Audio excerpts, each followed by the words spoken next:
It is a common culture. People grow food to eat. Then they grow it in abundance to sell, to preserve, and to use in future.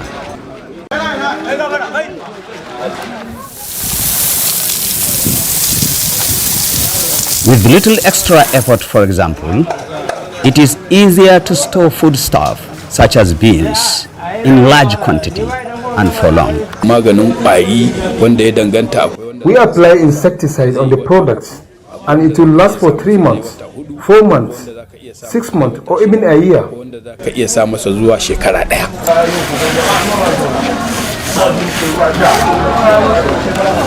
However, that could not be said of a perishable vegetable like tomato.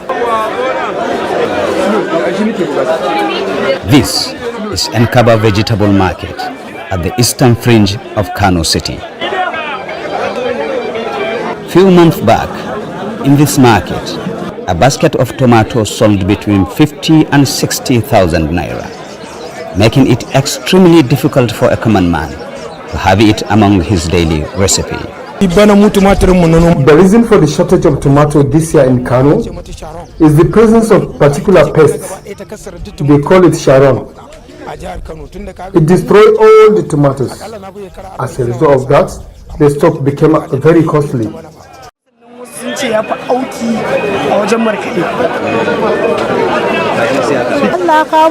The rainy season is here and it brought with it a reduction in the prices. Tomato today has become available, unlike before. One can get it at 5,000 naira, 4,000 naira, or even 3,000 naira. Today, the product has flooded the market, and although the rush here is swift and for immediate consumption, some families are already having a plan for its imminent rise in price and probably shortage. People should find a way of preserving tomato by drying it now that it has become available, so that even if the price goes up, one can still have what to use.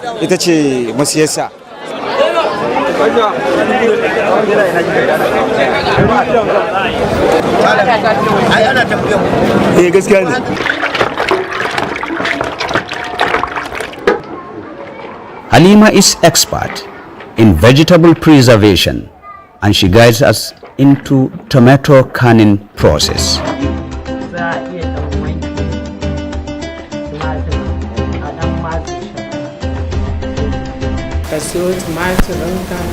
When you purchase your desired quantity of tomato, wash them thoroughly and remove all the black spots.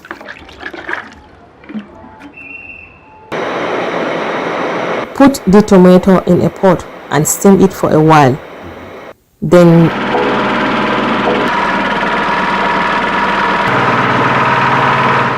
blend it evenly without adding water.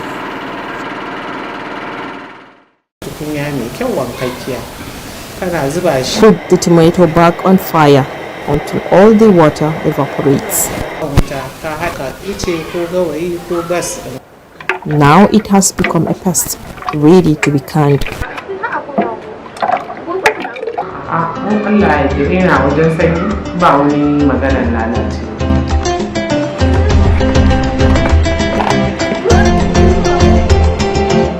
It's a heaven for different categories of.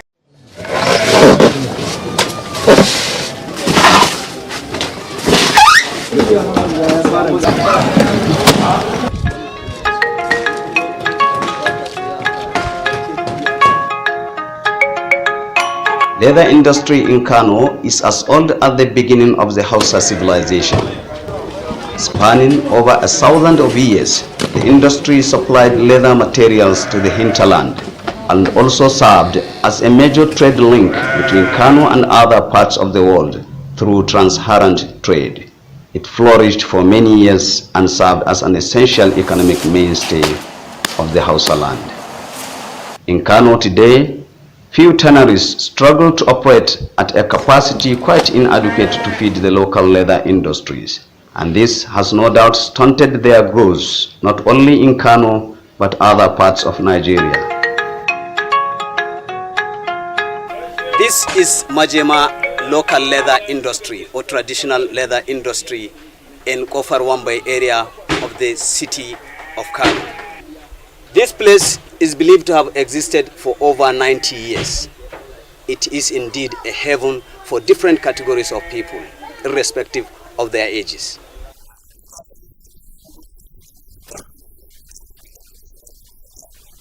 We grew up into the business of tanning, which we inherited from our forefathers. I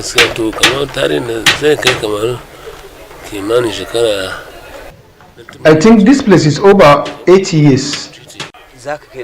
And for how long have you been into this trade? I've been into this trade for approximately 50 years. As you can see, all activities to do with leather processing is being carried out here. I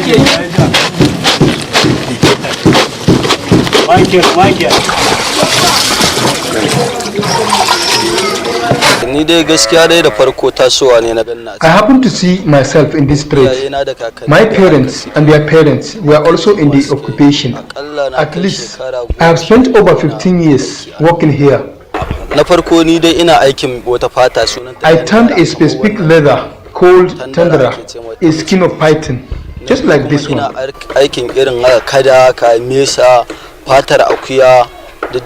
also operate on skin of crocodile and goats, among many others. In spite of the serious decline in its operations and profitability across the value chain, some business people in Kano still see prospect in leather business and are determined to stay in it. So now we increase the capacity. Instead for 15,000 a day, we make it as 30,000 pieces. That's our capacity for right now. But we have the plan to increase more, to make it like 50 to 60,000 pieces a day. When we receive the raw skins, we are going to grade the skins by size. After that, we are going to trim.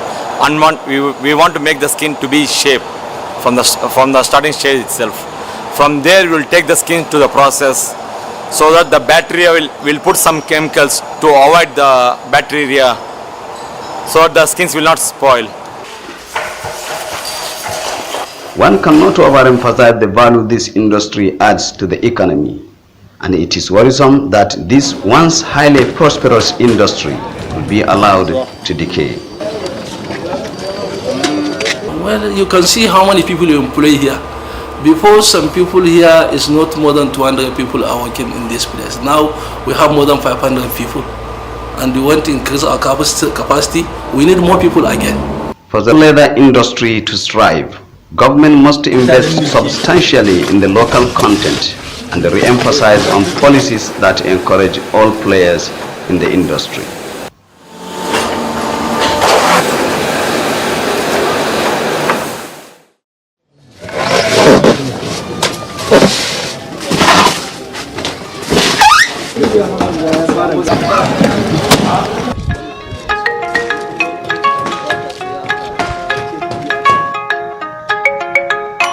Leather industry in Kano is as old as the beginning of the Hausa civilization.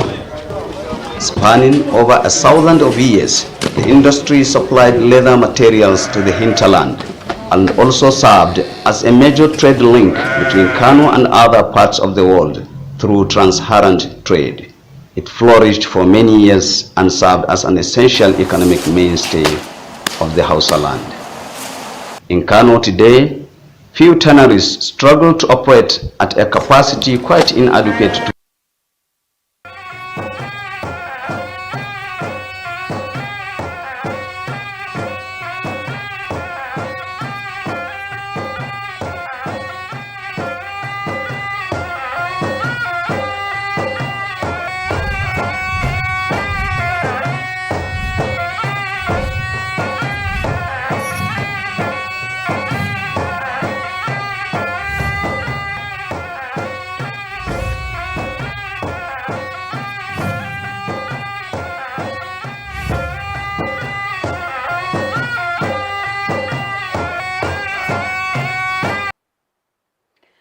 kallon mu assalamu alaikum barkanmu da yammaci sannunmu da kasancewa da gidan talabijin na NTA Kano. Ga cikakkun labaran tare da ni Rufaida Idris Gawuna. Ƙungiyoyi masu ruwa da tsaki sun ci gaba da bayyana goyon bayan su ga gwamna Abba Kabir Yusuf bayan sauya shekarsa zuwa jam'iyyar APC. A ƙarshen taron su na farko, wata ƙungiyar matasan APC ƙarƙashin inuwar Kano First Initiative ta bayyana cewa matakin da gwamnan ya ɗauka na nuni da kishin ƙasa ne kuma yana cikin muradin al'ummar jihar. Abdullahi Mustapha na da ci gaban rahoton. Fifita bukatun mutanen Kano da kuma haɗa kai da shirin gwamnatin tarayya na Renewed Hope na daga cikin dalilan da gwamna Abba Kabir Yusuf ya bayar na sauya shekarsa daga jam'iyyar NNPP zuwa ta APC. Haka kuma gwamnan ya sanar da cewa wannan mataki ya ɗauke shi ne bisa la'akari da buƙatar sanya Kano a gaba a ayyukan gwamnati da kuma na siyasa. Domin nuna goyon baya ga wannan yunkuri, wasu matasan APC sun kafa ƙungiya da suka sanya wa Kano First I Stand with Abba. A ƙarshen taronta na farko, ƙungiyar ta bayyana matakin da gwamnan ya ɗauka a matsayin na nuna kishin jiha, inda suka ce ya zama lallai a ɗauki irin wannan mataki domin kawo ci gaba mai ɗorewa a jihar. Wannan canza jam'iyya da Alhaji Abba Kabir Yusuf ya yi ya samo asali ne saboda rigingimun cikin gida da yake faruwa a jam'iyyar NNPP. Kuma idan aka samu matsala ta rigingimun siyasa na jam'iyya, to dole zai taɓa martaba da mutuncin wannan gwamnati da kuma jihar gaba ɗaya. Sun bayyana fatan cewa haɗa gwiwa da gwamnatin tarayya zai kawo ayyukan raya ƙasa da kuma shirye-shirye na ci gaba ga Kano. Abdullahi Mustapha, labaran NTA.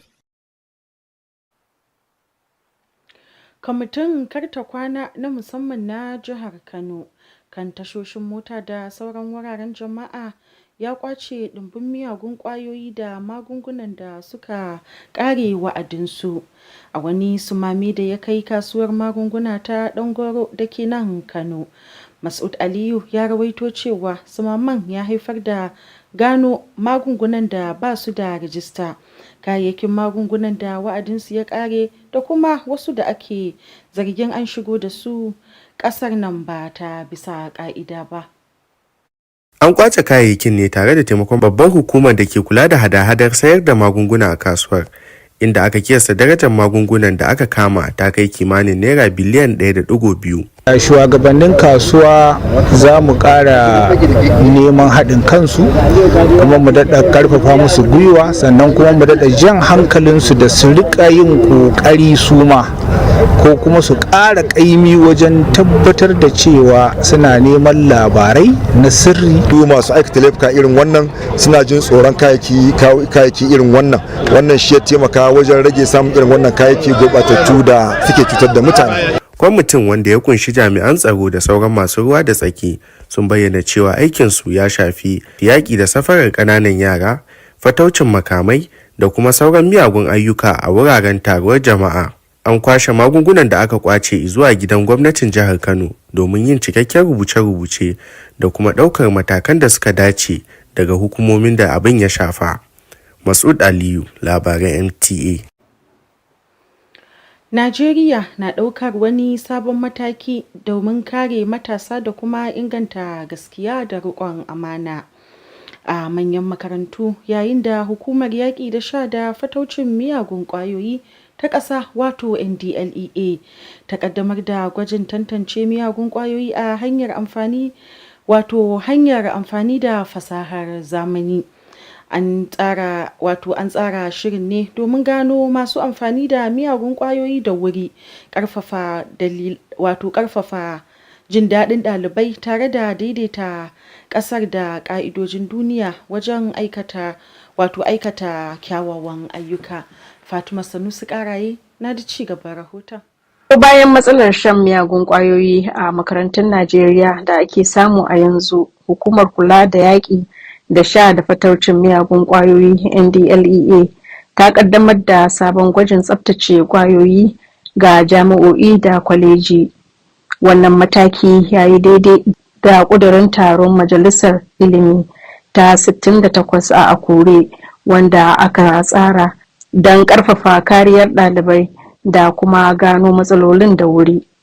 To makasudin wannan taro ya daga cikin ƙudurinmu na ƙoƙarin hana ta'ammali da miyagun ƙwayoyi ta hanyar yin gwaji ma 'yan makaranta da suke shigowa da kuma wanda suke ciki saboda a taimaka musu ganin cewa ba a samu ƙaruwar yin haka ba a cikin makarantunmu. An tsara wannan gwaji bisa hujja ba tare da ladabtarwa ba, amma domin ba da tallafi da kuma ba da shawarwari ga ɗalibai a faɗin makarantu, wanda za a aiwatar ta hanyar dandamali na zamani da kuma sa ido kai tsaye. Hukumar ta ce shan miyagun ƙwayoyi na ci gaba da kawo cikas ga karatun ɗaliban.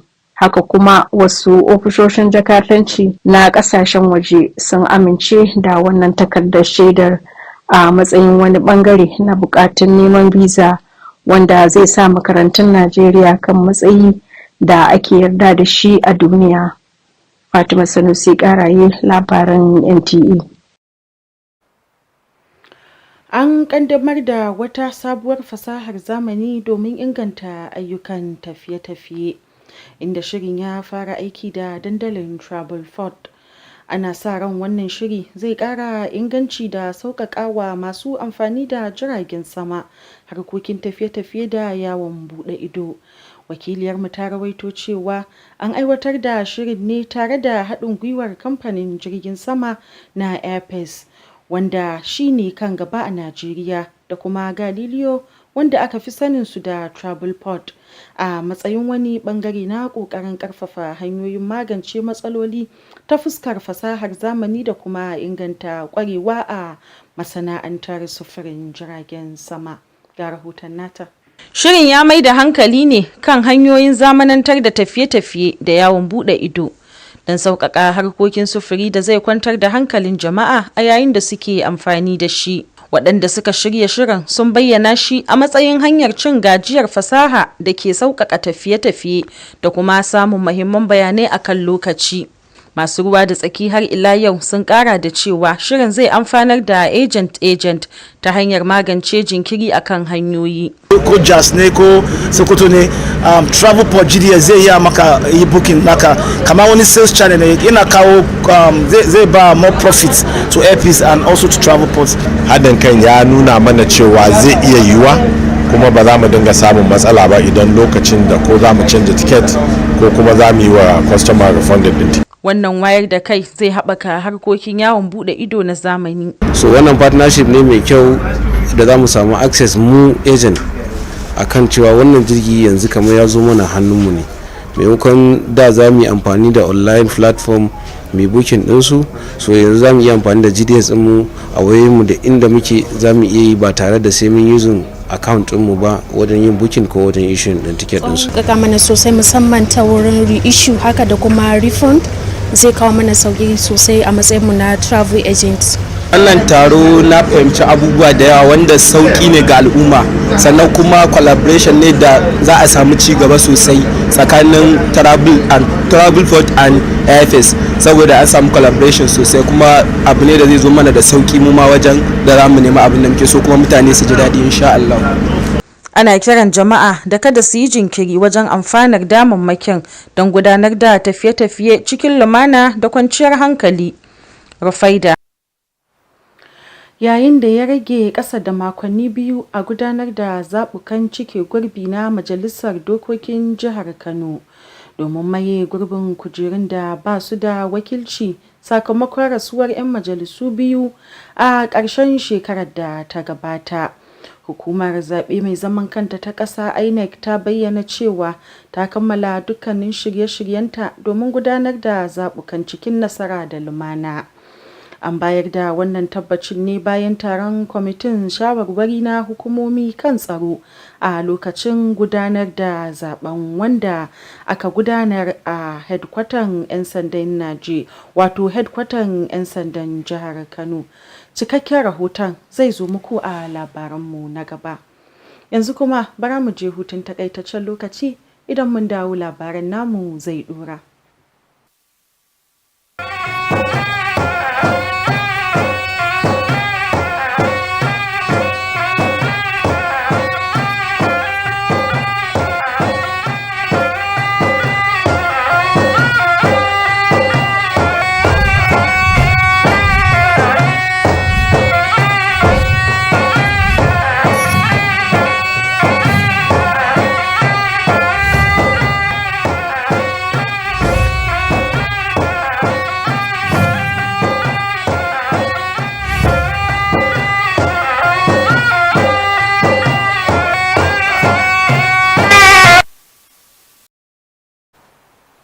Barkamu da dawowa.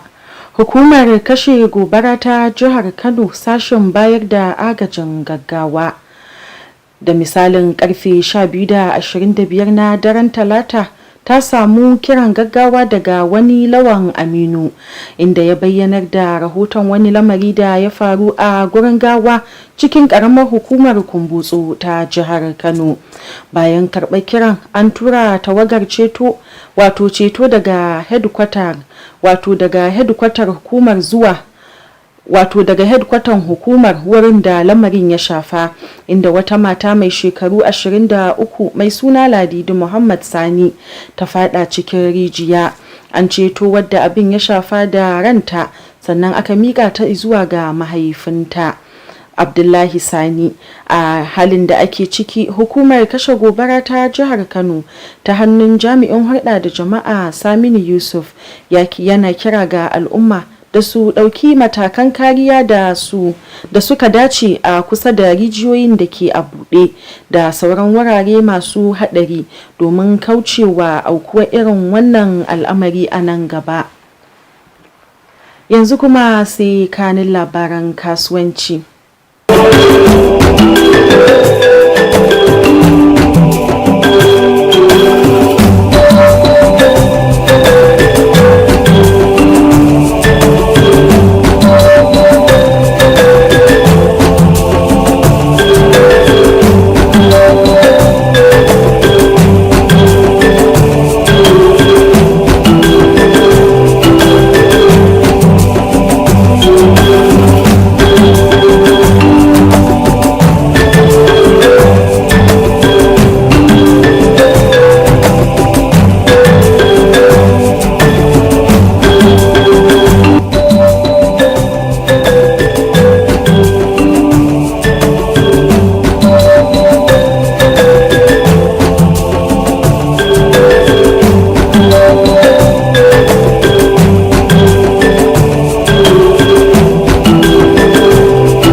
Yanzu kuma sai labaran wasanni.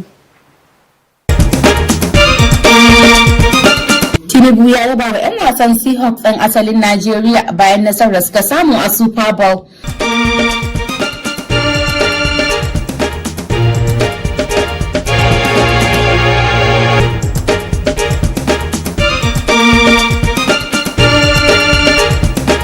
Abeokuta za ta karbi bakuncin gasar squash ta karo na 4 a ranar 8 ga watan Afrilu.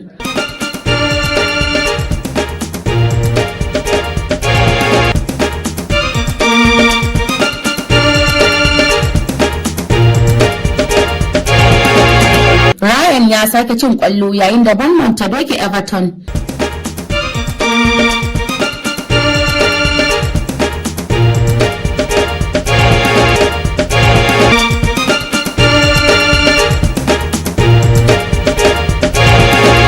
An amince Serena ta koma buga wasan tennis a ranar 22 ga watan Fabrairu.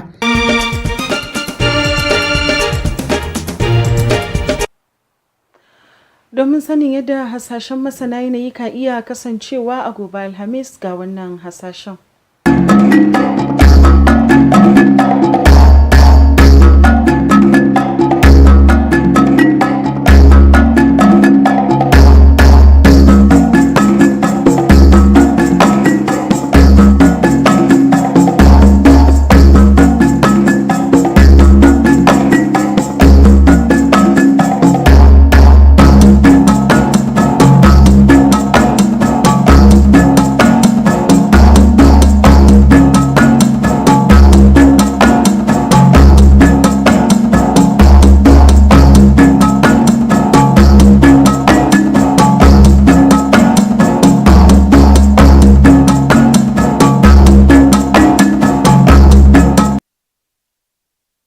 Sallama takaitacciyar shawarar masana ta yau na cewa shan ruwa shine hanya mafi dacewa ta tabbatar da wadataccen ruwa a jiki, kasancewar baya dauke da waɗansu sinadarai. Da wannan muka kawo ƙarshen labaran namu na yau, nake cewa mu kwana lafiya.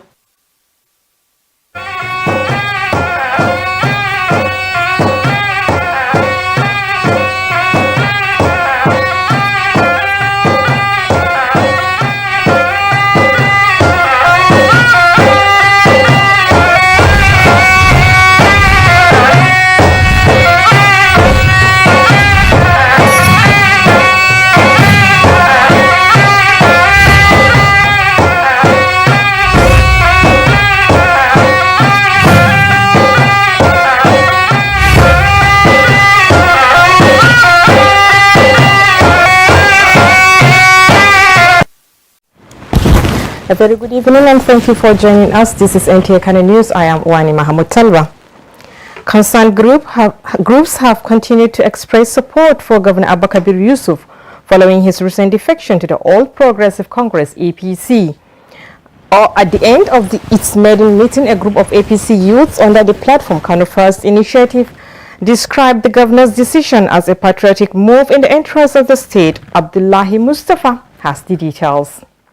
Prioritizing the interests of the people of Kano and aligning with the federal government's renewed hope agenda were among the reasons given by Governor Abba Kabir Yusuf for his defection from the New Nigeria People's Party (NNPP) to the All Progressives Congress (APC). Also, the governor disclosed that the decision was guided by the need to put Kano first in both administrative and political considerations. In support of the move, a group of youth within the APC, the Kano First Youth, I Stand with Abba, has been formed.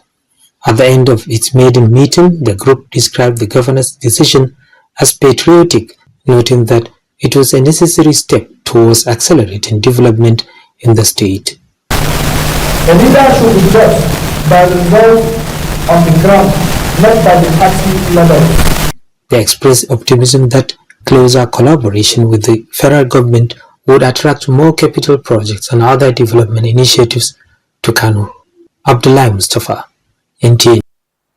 The Kano State Task Force Committee on Motor Parks and Other Public Places has seized large quantities of illicit and expired drugs during an operation at the Ngawuro Drugs Market in Kano. Masood Ali reports that the raid led to the discovery of unregistered medicines, expired pharmaceuticals products, and drugs suspected to have been illegally imported. The items were confiscated with the support of the market's main pharmaceutical wholesale coordinating body, with the seized drugs estimated to be worth about 1.2 billion naira. I can say for sure that we are working tirelessly to ensure that we sanitize the market in collaboration with the leaderships of the market. Because of the effort we are putting, people that are bringing their fake drugs entertain fear now. It acts a deterrent to them. They don't feel comfortable to bring such products into the center. The task force, comprising security agencies and other key stakeholders, says its mandate covers child trafficking, illegal arms trade, and other criminal activities in public places. The confiscated drugs have been moved to the Kano State Government House for proper documentation and further action by the relevant authorities. In Kano, Masood Ali, NTA News. Nigeria is taking a new step towards protecting young people and promoting integrity across the tertiary institutions. As the National Drug Law Enforcement Agency rolls out a digital drug integrity test aimed at early detection of drug abuse, strengthening student well-being and aligning the country with global best practices, Fatima Sunusik Arayo has the details.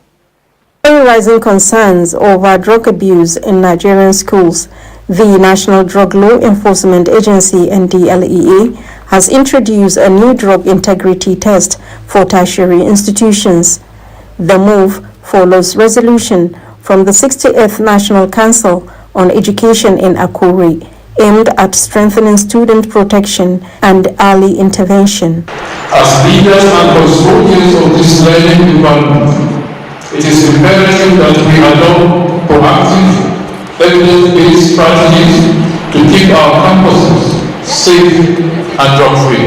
The evidence-based non-punitive test is designed to detect early drug use, support counseling and rehabilitation, and promote campus-wide well-being, to be implemented via a centralized digital platform, ensuring transparency, skill certification, and real-time monitoring. We have been trying to sensitize the public through enlightenment, public campaigns, but we still realized that we have a lot of challenges in our institutions. The agency says drug abuse is increasingly disrupting learning, damaging young people's health, and placing many students at risk of dropping out of school. Several foreign embassies now recognize the certification as part of visa requirements, placing Nigerian institutions on a globally accepted standard.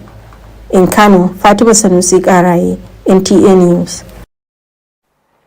A new digital innovation designed to enhance travel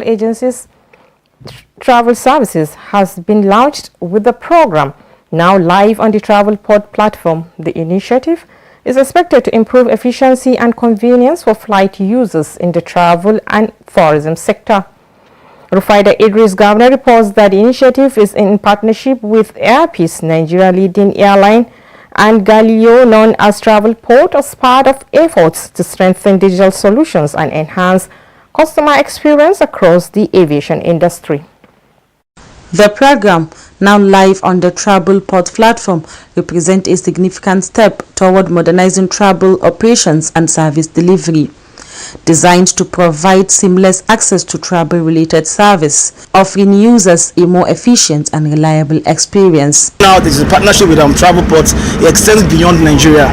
It goes as far as the region and also to London and what have you not. So for us, apart from, I know we're in Kano right now, we're in domestic region right now. If you go to Senegal, they use more of TravelPort. Abidjan, they use Ahmadios and TravelPort. However, for TravelPort itself, it's an additional GDS.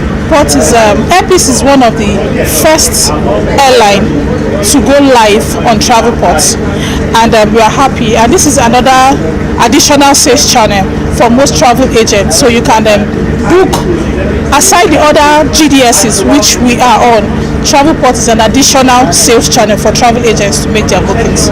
Organizers say the initiative is part of ongoing efforts to leverage technology to simplify travel processes, improve connectivity, and ensure timely access to essential travel information. Stakeholders note that the program will benefit travel agencies, service providers, by reducing delays to enhancing coordination and promoting transparency across the travel value chain. They also express confidence that the platform will support the growth of the travel and tourism industry while aligning with the global best practice in digital travel management.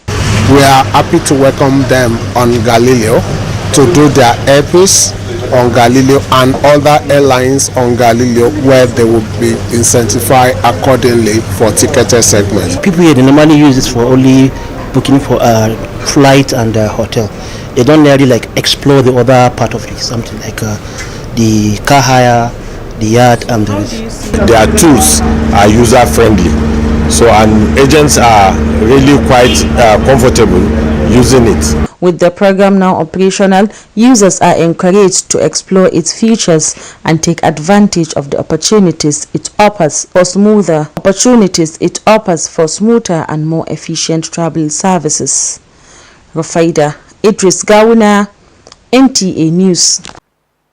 With less than 2 weeks to the Kano State House of Assembly by-election to fill vacancies created by the deaths of 2 lawmakers late last year, the Independent National Electoral Commission (INEC) says it is fully prepared for the smooth conduct of the polls. The assurance was given after a meeting of the Inter-Agency Consultative Committee on Election Security held at the Kano State Police Command headquarters. Aminu Umar reports. Details will come in a subsequent bulletin. We shall be back with more reports after this timeout. Please stay with us.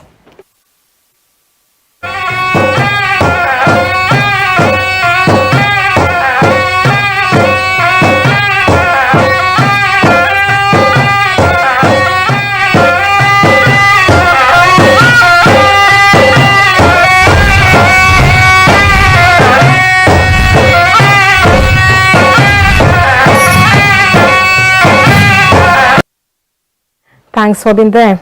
The Kano State Fire Service Emergency Response Unit at about 12:25 a.m. on Tuesday received a distress call from one Lawan Aminu reporting an incident that occurred at Guringawa in Kumbozo local government area of the state. Upon receiving the call, a rescue team from the agency's headquarters was deployed to the scene where a 23-year-old woman identified as Ladidi Muhammad Sani had fallen into a well. The victim was rescued alive and subsequently handed over to her father, Abdullahi Sani, in the meantime. The Kano State Fire Service, through its Public Relations Officer, Simon Yusuf, is urging members of the public to take necessary safety precautions around open wells and other hazardous areas in order to prevent future occurrences. We shall now join our sports studio for latest happenings.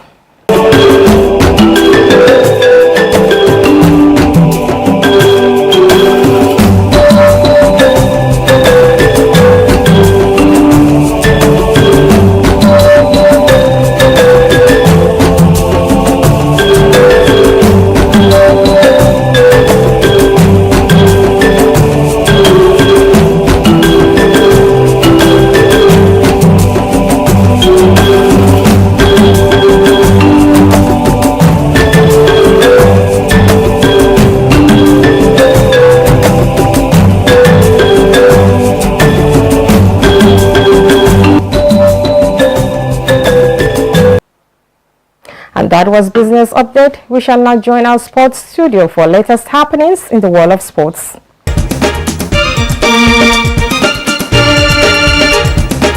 Tinubu hails Nigerian Gesen Seahawks stars after Super Bowl triumph.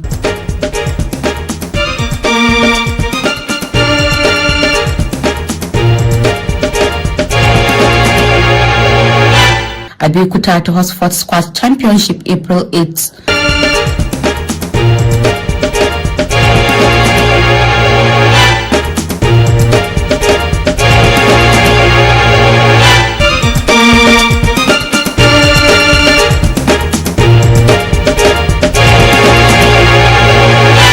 Scores again as Bournemouth fight back to beat Everton.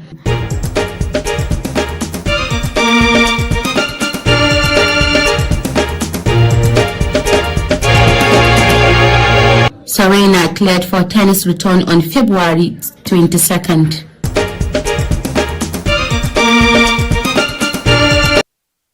And that's conclude our package for tonight. Thank you for watching. Do have a lovely night rest.